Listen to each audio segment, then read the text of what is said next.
Hello guys, good morning. कैसे हो? आज मैं आपके सामने एक स्टोरी लेकर के आई हूँ जो आपको पसंद आएगी। एक बार दो भाई थे। वो दोनों बहुत प्यार से रहते थे। धीरे धीरे वो बड़े होने लगे और उनकी शादी हो गई। फिर भी उनमें प्यार वैसे ही बना हुआ था जैसे वो बचपन में रहते थे। दोनों अच्छा काम चला रहे थे। दोनों इकट्ठे संयुक्त परिवार में रह रहे थे।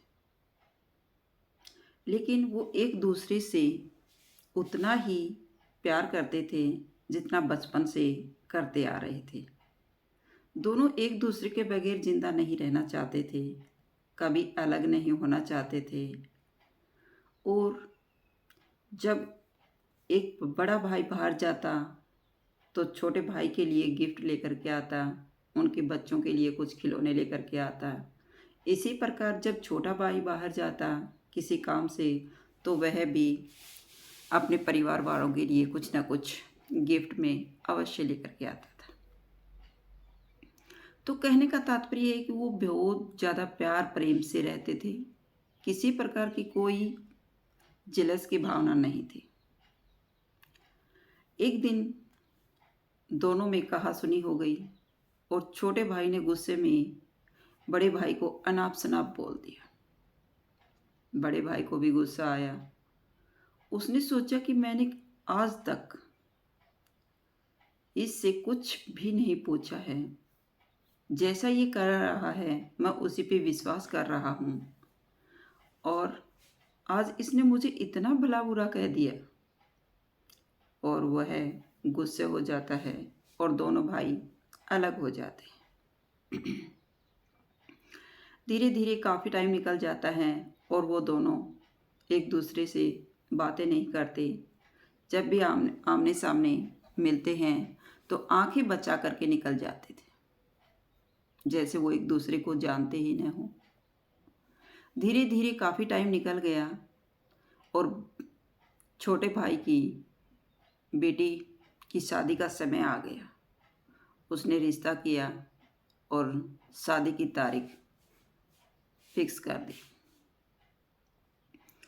अब वो अपने बड़े भाई के पास जाता है और कहता है कि भाई, मैंने गुड़िया का रिश्ता कर दिया है और इस तारीख को उसकी शादी है और आप चलो और आपको ही हर समारोह संभालना है। आपके बगैर शादी संभव नहीं है। हर कार्य आपको ही करना है, आपको ही संभालना है, तो आप चलो।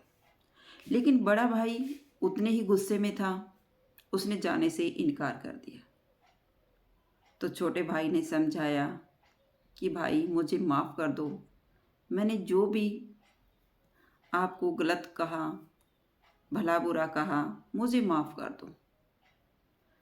लेकिन किसी हालत में भी बड़ा भाई उस गुस्से को थूकने वाला नहीं था।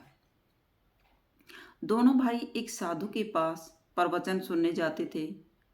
तो एक दिन छोटा भाई उसके पास गया।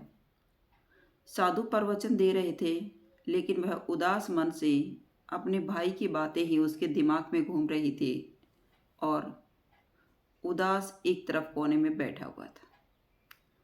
जैसे ही प्रवचन पूरा हुआ, सभी व्यक्ति वहाँ से जाने लगे। तब साधु ने उसे रोका और कहा कि आप इतने उदास क्यों हो? तब छोटे भाई ने साधु से बताया कि साधु जी, मेरी बेटी की शादी है। और भाई ने आने से इनकार कर दिया। अब शादी फिक्स हो गई है, शादी तो होनी है, अपनी तारीख पर शादी तो होगी।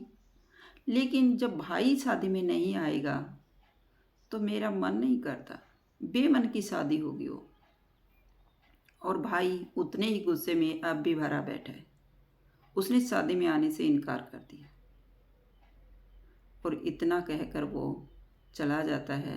साधु कहता है कि अच्छा ये बात है। अगले दिन प्रवचन में बड़े भाई आते हैं और साधु का प्रवचन सुन करके जैसे ही वो चलने लगता है, साधु उसे बुलाता है कि रुको, मुझे आपसे कुछ बात करनी है। तो साधु ने कहा कि मैंने सुना है आपके छोटे भाई की लड़की की शादी तय हो गई है। शादी का काम तो आप ही संभाल रहे होंगे। तो बड़े भाई ने उदास मन से कहा, नहीं साधु जी, मेरा शादी में जाने का मन नहीं है। तो साधु ने कहा, क्यों, क्या हुआ? तब बड़े भाई गुस्से में हो जाते हैं और साधु को 10 साल पुरानी वही बातें रिपीट करते हैं कि मैं भैया पर इतना विश्वास करता था, उसने मुझे ये कहा वो कहा, मेरा मन नहीं। तब साधु ने उसे समझाने की कोशिश की और पूछा कि कल मैंने जो प्रवचन दिया था उसमें मैंने क्या कहा था? उसमें मैंने एक अच्छी बात बताई थी, प्लीज आप मुझे बताओगे? तो बड़े भाई कहते हैं कि कल मुझे तो ध्यान नहीं साधु जी, कल आपने कौन सी बात बताई थी? तब साधु समझाते हैं कि जब मैंने एक अच्छी बात रिपीट की थी, वो बात तो तुम्हें कल की भी ध्यान नहीं है, और भाई की भला बुरा कहने वाली बातें आज से 10 साल पुरानी हैं, उसका एक एक शब्द आपको याद है। जो बुरी बातें हमारे साथ होती हैं उन बातों को हम पकड़, साधु ने कहा कि जो बुरी बातें हमारे साथ होती हैं उन बातों को हम पकड़ के बैठ जाते हैं और हम उन्हीं बातों को बार बार रिपीट करते हैं जो हमारे दिमाग में छप जाती हैं, और हम 10 साल पुराने गुस्से को भी लेकर के घूम रहे होते हैं। उससे सिर्फ हमारा नुकसान होता है, कोई फ़ायदा नहीं होने वाला है। और अच्छी बातें जो हर रोज़ हमारे साथ होती हैं उन बातों को हम भूल जाते हैं, उनको कभी भी रिपीट नहीं करते। इतने सालों से तुम दोनों भाई इकट्ठे रह रहे थे, प्यार प्रेम से रह रहे थे, वो एक दिन का गुस्सा संपूर्ण जीवन के प्यार प्रेम को भूल गया। तो साधु ने बताया कि जो बुरी बातें होती हैं उनको पकड़ के मत बैठो, उन बातों को इग्नोर करो और उनको माफ़ करना सीखो। कोई बात नहीं, अगर छोटे भाई ने मुझे कुछ भला बुरा कह दिया, कोई बात नहीं, मेरे प्रति जो गलतफहमी है उसे मैं बैठकर क्लियर कर लूँगा। ये तुमने कभी सोचा ही नहीं। और जब लड़ाई झगड़े होते हैं उसमें जब हम चुप होकर के बैठ जाते हैं तो हमारा समय खराब होता है और हमारे दिमाग में वही बातें घूमती रहती हैं और हम बेमतलब से गुस्सा होते रहते हैं। जब हम बैठ कर के उस बात को क्लियर कर लेते हैं कि भाई साहब मैंने ये गलती नहीं की, आपको कोई गलत फहमी है,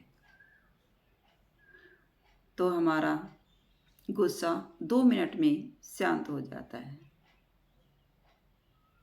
तब वह बड़ा भाई साधु से कहता है कि साधु जी मुझे माफ़ कर दो और मैं अपने छोटे भाई की बेटी की शादी में ज़रूर जाऊंगा और हर फंक्शन को मैं ही संभालूंगा।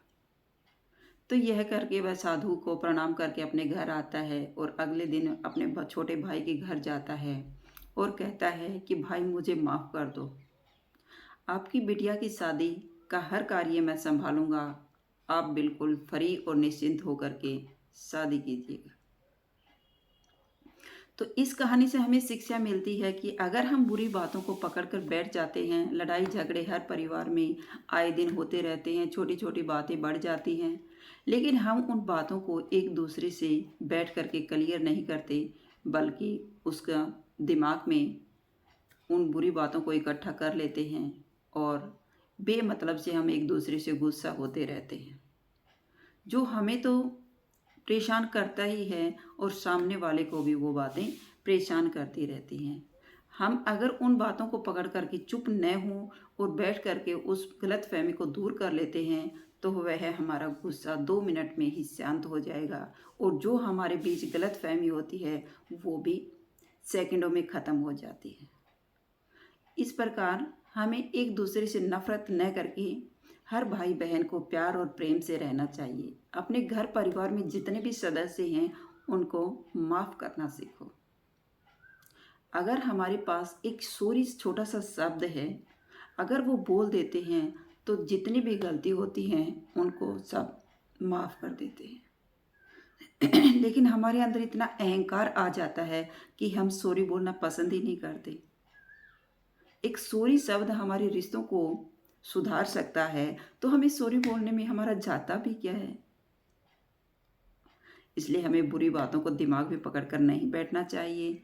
ज़िंदगी भर जो अच्छी बातें होती हैं उनको हम, अगर हमें कोई भला बुरा कह देता है तो 2 मिनट में ही उन बातों को, पीछे की पूरी ज़िंदगी की अच्छाई को हम भूल जाते हैं और उसी बुरी बात को, छोटी सी बात को पकड़ करके बैठ जाते हैं, जो हम भी परेशान होते हैं और आगे वाले को भी, सामने वाले को भी परेशान करते रहते हैं। इसलिए हमें चुप न हो करके एक दूसरे से जो गलतफहमी है उस गलतफहमी को दूर कर लेना चाहिए। आई होप आपको मेरी वीडियो पसंद आई होगी। अगर मेरी वीडियो पसंद आई हो तो प्लीज़ लाइक कीजिए, शेयर कीजिए और सब्सक्राइब करना न भूलें। फिर मिलते हैं नेक्स्ट वीडियो में। Bye bye.